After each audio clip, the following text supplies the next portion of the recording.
Hello, dear listeners. I'm your host, Genevieve Hopkins, and welcome to episode 34 of the Wheel and Cross podcast. After one final heatwave to hurrah summer's end, autumn and cooler weather have finally arrived. Here in Australia, autumn officially starts on the 1st of March, though the first peoples of our region consider late summer, Winyuwangga, to finish closer to the end of April. The landscape, fundamentally changed by colonisation, is now turning on its fiery autumnal blush from introduced winter deciduous trees. Berries, plants, fruit and nut trees, also introduced to this region with the spread of colonisation, are bursting with ripening fruit, and edible mushrooms will soon flourish. I'm looking forward to rambles in the autumn landscape, foraging the seasonal bounty. I adore foraging, especially on the edges of my town and pine forests at this time of year.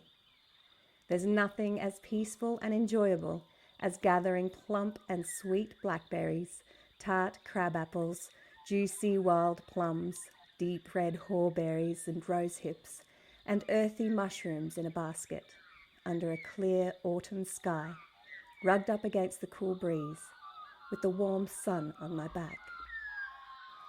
There is such joy in finding, eating, and sharing delicious sweet morsels with my children, or spotting toadstools in the forest and imagining Baba Yaga or the witch from Hansel and Gretel and nearby. It's fun to feel the frisson of old fairy tales and folk tales and otherworldly things drawing near. Hedgerows are a particularly liminal space, filled with autumnal bounty.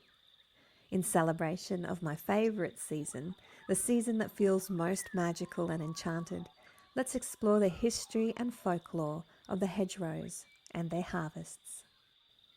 This podcast is free, but if you like my work, please consider subscribing to the Wheel and Cross Substack page, www.wheelandcross.substack.com.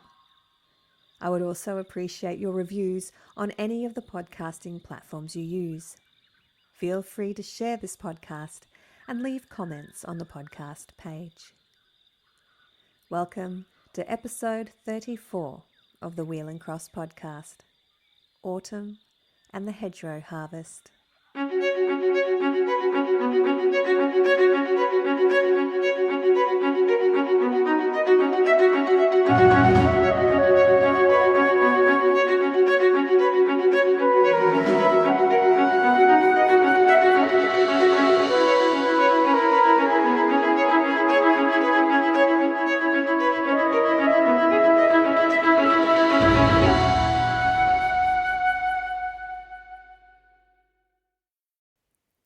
As always, I would like to acknowledge the custodians of these lands on which I work and live in Australia's capital region, the lands of the Ngunnawal and Ngambri people, and I pay my deep respects to their elders past and present, and to all First Nations and First Peoples across Australia.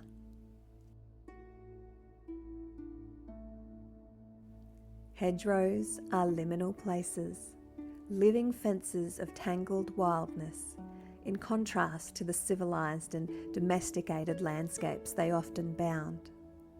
They serve as property boundaries, field borders, livestock barriers, and wildlife havens, and can be seen crisscrossing the countryside throughout the British Isles, part of the agricultural landscape for centuries. In Britain, their use can be traced back to the Bronze Age, gaining prominence during the Enclosure Acts of the 18th century, when they were used to divide open fields and commons into individual plots. Typically, hedgerows are composed of a variety of plants that provide nectar from flowers in spring, shelter and shade in summer, and fruit, many edible but some poisonous, from late summer to autumn. They include shrubs like hawthorn, blackthorn and hazel, and trees such as crabapple and elder. The undergrowth might contain brambles, ferns, herbs, and a carpet of wildflowers, each species contributing to a dense and diverse ecosystem. Folklore is rich where hedgerows thrive. They are often associated with mythical creatures and tales of old. In folklore, hedgerows are often regarded as the veil between worlds, marking the boundaries between the civilized and the wild, the mundane and the magical. They are said to be inhabited by a variety of creatures, from fairies and spirits to witches and even dragons. In some tales, they are portals to other realms or times. Hedge witches use the plants found in hedgerows for their medicinal and magical properties. These women were said to maintain the balance between humans and nature, using their knowledge of herbs to heal and protect. They were called wise women, healers, and henwives in their positive form, or witches as a pejorative. In modern times, some people openly identify as a hedge witch, and #hedgewitch is popular on social media. There are many folk tales and folklore specific to each plant that frequently inhabit the hedgerow. Folklore about the richness of the hedgerow harvest and weather divination for the coming winter is also common throughout Europe. An Old English saying describes this belief. Many haws, many snows, or many haws, cold toes. 19th century English poet John Clare wrote a lovely poem about the joys of the autumn season, and one of these verses mentions this weather law. The thorns and briars vermilion hue, now full of hips and haws are seen. If village prophecies be true, they prove that winter will be keen. The Crataegus species, known as hawthorn, forms the backbone of many hedgerows. We don't often see formal hedgerows in Australia, but hawthorn and cotoneaster are very common in our region, following lines of fencing along roadsides. Hawthorn is a particularly important plant in folklore, and it's considered a sacred plant in many European cultures. Across the British Isles, and particularly in Ireland, hawthorn was considered home to the fairies, also called the good people, the Seath or the Ashi. Lone hawthorn trees in a field or by a spring were especially charmed and sacred. Even in this day and age, farmers are reluctant to bulldoze or cut these lone trees, and roads have been rerouted to avoid causing any damage to the trees, and to avoid the ire of the good people.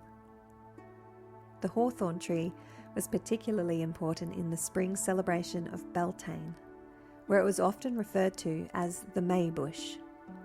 You can find out more about this in the Wheel and Cross podcast and article, episode 23, Beltane, a Maying the Maybush and Maypoles.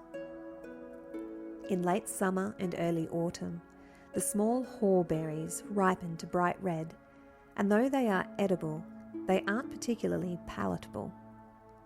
Haw-berries or haws are often used to make jams and jellies, or dried and infused in herbal teas. Just be careful not to confuse it with the cotoneaster berries, which are poisonous to people, dogs, and livestock. In Western herbal and Chinese medicine, the berries are used to help with cardiac issues such as irregular heartbeat, congestive heart failure, high blood pressure, and chest pain, as well as for digestive ailments. They are also used to help with emotional states related to heartbreak and loneliness. European folklore is rich with tales and symbolism surrounding the blackthorn tree, known scientifically as Prunus spinosa. This thorny shrub, native to Europe, plays a significant role in myths and legends across various cultures. In Celtic mythology, the blackthorn is often associated with dark aspects of magic and the underworld. It is said to be a tree of ill omen, connected with the dark side of the year when days are short and nights are long. The tree's hard wood was used to make cudgels and walking sticks, known as shílalas, which were also believed to possess magical power. The cailleach was known to carry a staff made of blackthorn that she would strike against the ground to bring winter to the land. Episode 2, Hollis Day and the First Day of Winter, explores the figure of the cailleach and provides more information about her stories. In some traditions, the blackthorn is also linked to protection. Its spiny thorns were thought to ward off evil, and it was often planted near homes for this purpose. The tree's fruit, called sloes, are steeped in folklore as well. These sour berries are traditionally picked after the first frost, which is said to sweeten them, and are used to make sloe gin, a practice that continues to this day. Elder trees, Zambucus species, are also steeped in myth, and their dark purple berries have been used for centuries to ward off evil spirits and heal ailments. According to English and Scandinavian legend, the elder tree was home to the Elder Mother, a spirit who watches over the forest. It was believed that before cutting down an elder tree, one must ask the Elder Mother for permission, lest they risk her wrath.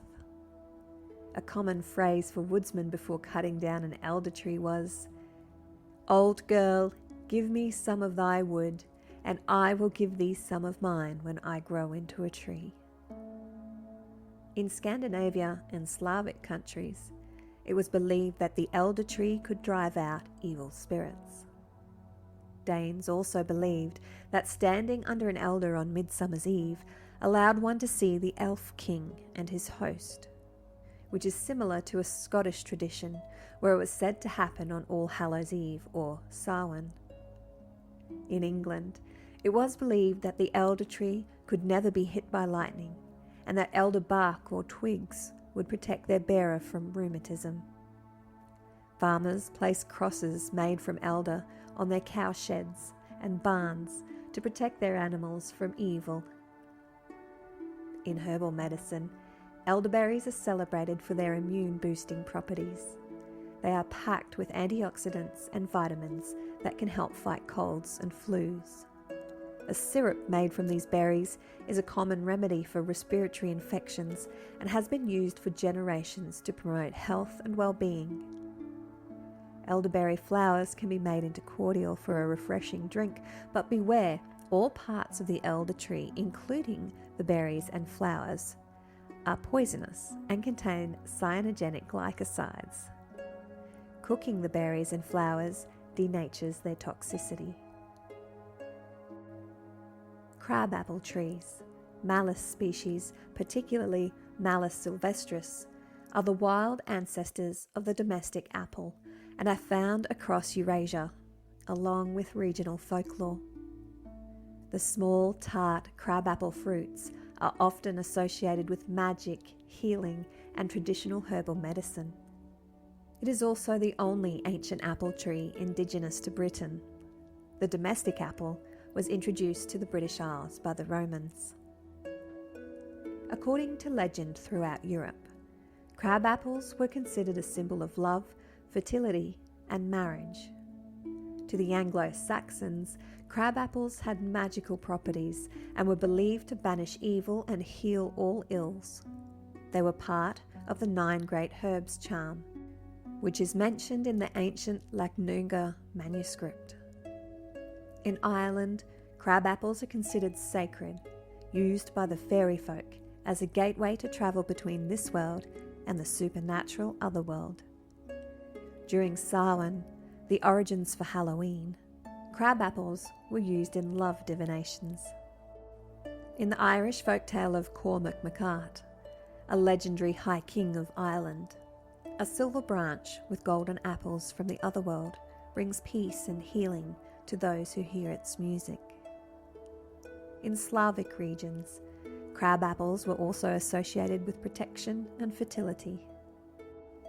It was common to plant a crabapple tree in celebration of a new birth, symbolising a wish for a fruitful life and protection from evil spirits. Crab apples were used in love spells and charms.